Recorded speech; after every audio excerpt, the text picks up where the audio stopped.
We will now take up 10 more questions from the botany section. So, we'll begin with the very first question, that is, the term used for transfer of pollen grains from the anther of one plant to the stigma of a different plant during pollination brings genetically different type of pollen grains to the stigma.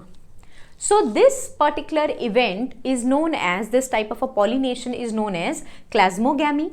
Is it known as cleistogamy? Is it known as xenogamy? Or is it known as geitonogamy?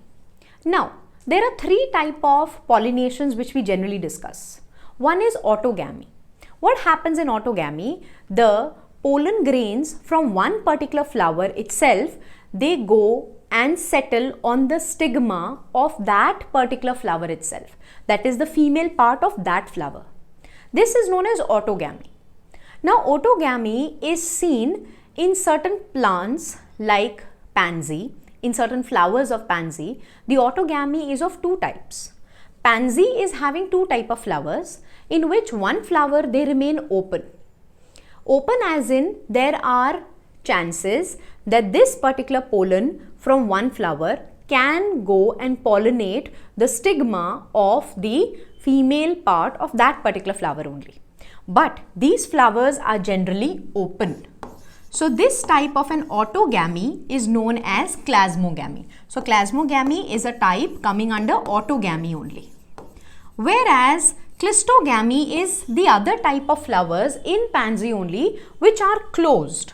So they remain closed all the time, which is definitely going to ensure that the pollen grains of that particular flower only are going to pollinate that flower itself. So both of these, cleistogamy as well as the plasmogamy, both form the parts of autogamy itself.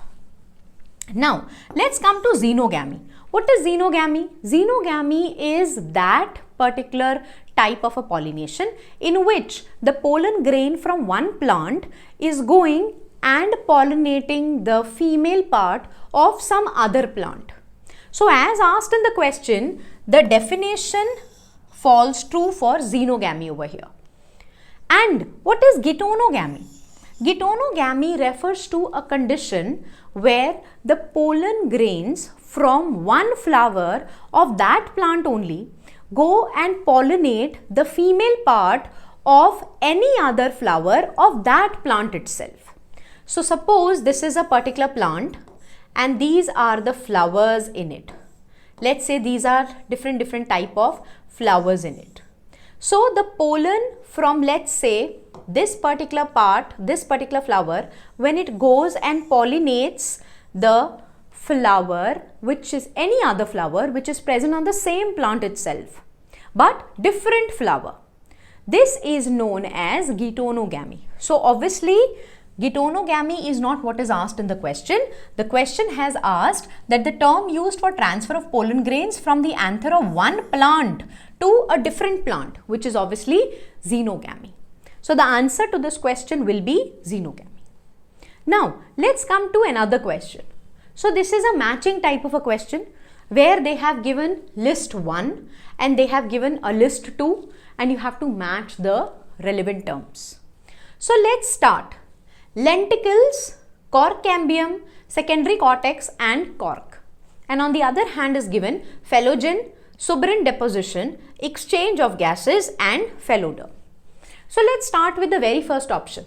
Lenticels, we know they are the openings which are present in the bark, which are present in the stem of a tree, and they help in the exchange of gases. So the option A should be marked with 3. Let's see which option is having A marked with 3. Here we can see only D option is marked such, whereas no other option holds true for A. So in the very first matching itself we are getting our answer, but let's match all the other parts as well.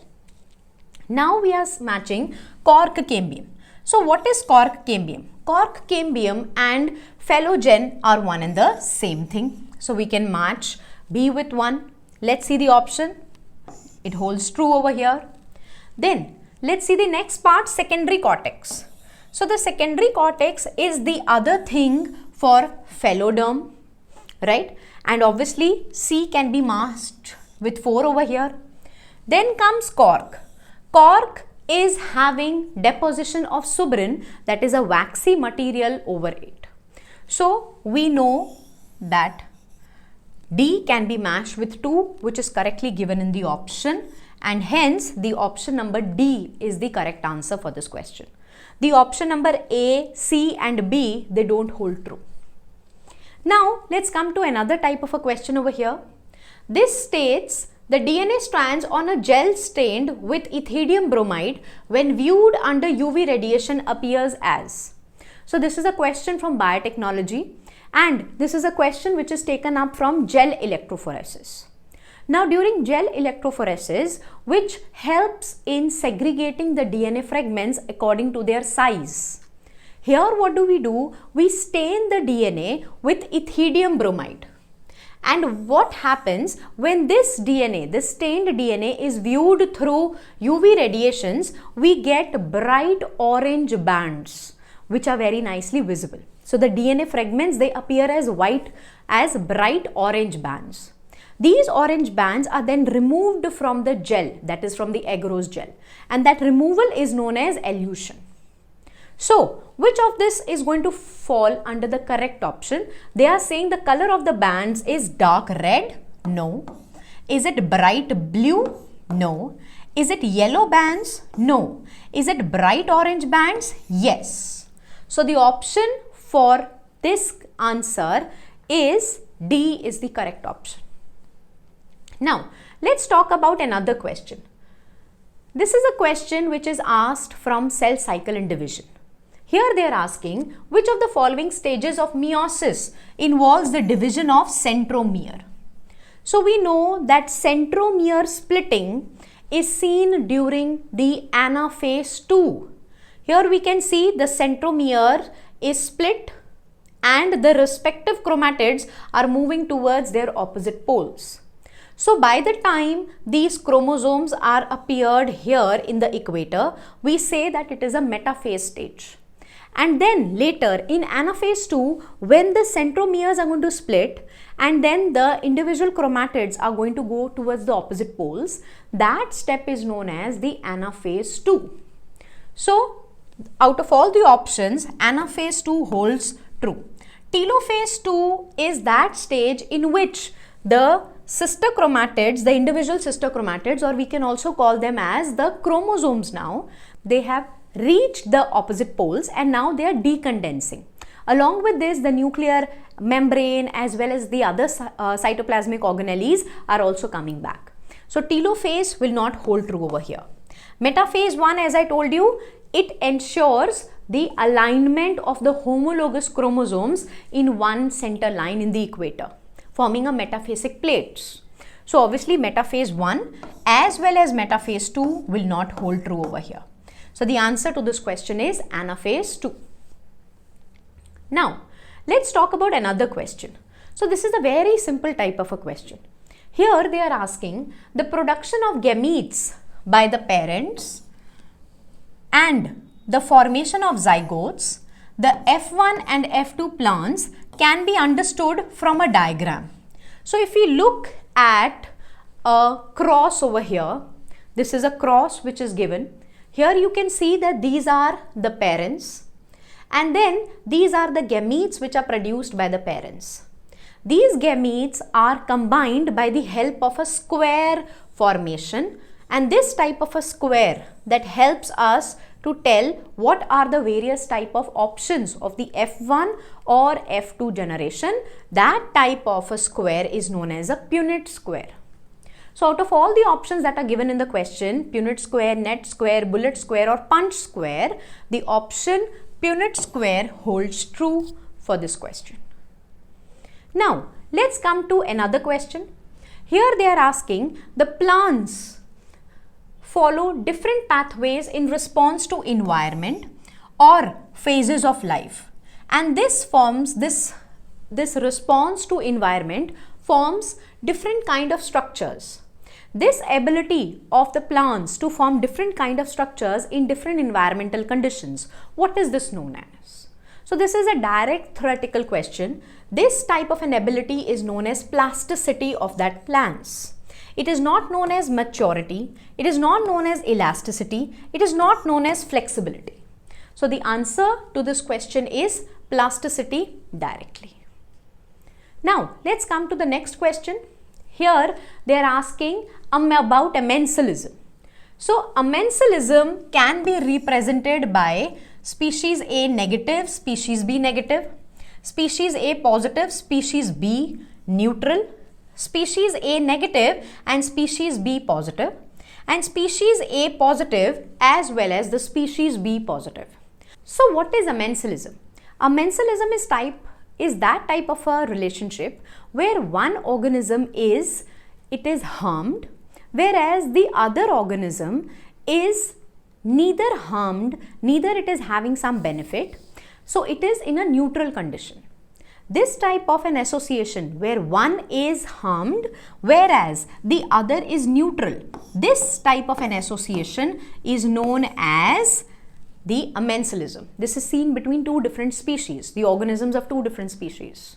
So the answer to this question will be C option. Now let's come to the next question. This is again a matching type of a question. Here we have to match list A with list 1 with list 2. List 1 is having protoplasmic fusion, plant tissue culture, meristem culture and micropropagation. And list 2 is having totipotency, pomatosoma clones and virus-free plants. So let's start matching with the very first option itself. Protoplasmic fusion. So what is protoplast fusion? We have seen an example where the potato as well as tomato, the cells of potato, one cell of potato and one cell of tomato plant was taken, their protoplasts were fused. That type of a fusion is known as protoplast fusion, and the example that we have seen was for pomato. This product that is formed is known as pomato. Po from potato and mato from tomato. So we can match A with two options.